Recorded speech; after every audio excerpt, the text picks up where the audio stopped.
যুগে যুগে আমরা দেখেছি যারা ইসলামের বিপক্ষে অবস্থান নিয়েছে তাদেরকে বেইজ্জত করে যিনি ফিনিশ করে দিয়েছেন তিনি কে?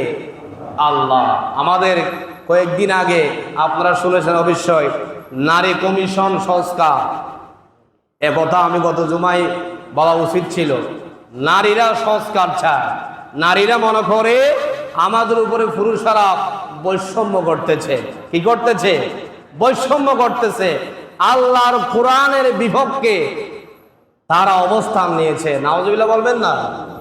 নারীরা চায় পুরুষরা যেভাবে চলে নারীরাও সেভাবে চলতে চায়। নাউজুবিল্লাহ কর। আল্লাহকে কোরআনের মধ্যে এভাবে বলেছে।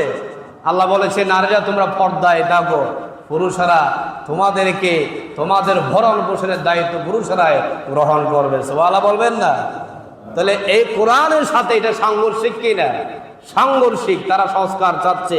আরেকটা চাচ্ছে তারা পুরুষরা যেমন স্ত্রীকে তালাক দিতে পারে, মেয়েরাও স্বামীকে তালাক দিতে পারবে। নাউজুবিল্লাহ বলবেন না? এটা কি সংস্কার হলো? কোরআনের পক্ষে নাকি বিপক্ষে? কোরআনের পক্ষে নাকি বিপক্ষে? বিপক্ষে। তারা চাচ্ছে পুরুষদের মতো পুরুষরা নাকি তাদের উপর কি করতেছে? বৈষম্য করতেছে। আরেকটা সংস্কার চেয়েছে পুরুষরা মা বাবা থেকে সম্পদ পায় 3 ভাগের কয় ভাগ? 2 ভাগ। কয় ভাগ? 2 ভাগ। আর মহিলারা পায় 1 ভাগ। কেন? এটা আল্লাহ রাব্বুল আলামিন বিধান করে দিয়েছেন। 1 ভাগ পুরুষে নিবে, 2 ভাগ পুরুষে নিবে, 1 ভাগ মেয়ে নিবে। 1 ভাগ বেশি দেওয়ার কারণ হলো তুমি তোমার ভাইয়ের সাথে যে সুসম্পর্ক রাখবা, তার কাছে যে আসবা, আসা যাওয়া করবা, সেটা যে তোমাকে দেখভাল করে, এই জন্য তোমার ভাইকে 1 ভাগ বেশি দেওয়া হয়েছে। সুবহানাল্লাহ। তারা চায় সমান সমান দিতে হবে। নাউজুবিল্লাহ বলবেন না?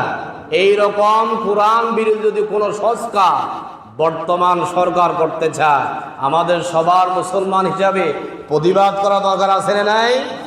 আছে না নাই? আছে। অবশ্যই প্রতিবাদ করতে হবে। কোরআনের সাথে কোনো সাংঘর্ষিক কিছু হলে মুসলমানরা বরদাস্ত করবে না।